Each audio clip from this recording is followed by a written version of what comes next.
serikali mngefanya nini? Naelewa kinachoendelea kati yenu na wewe mnisikia naishi hapa. Kwa nini mnifanyia hivi kwa nini? Na haki ya mtu haiwezi kupotea.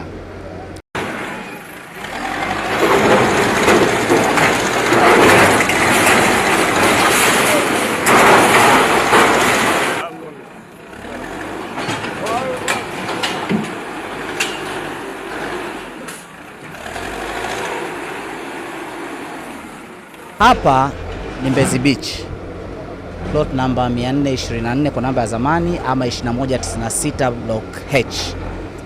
Ukiangalia kitendo kinachofanyika hapa, unaweza kadhani kama sisi viongozi na watendaji ni watu ambao hatuna huruma, lakini ukweli ni kwamba kiwanja hiki kilikuwa kina mmiliki mama mmoja anaitwa Naomi.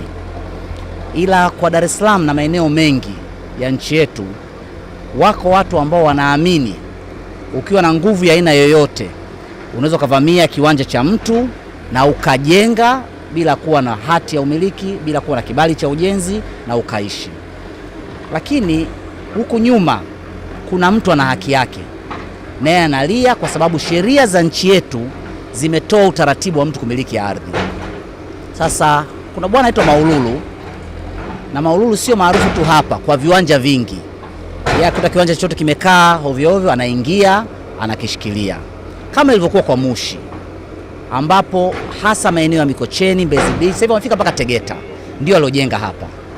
Sasa tunachofanya leo ni katika kuonyesha tu kwamba serikali kazi yake ni kusimamia sheria na haki ya mtu haiwezi kupotea.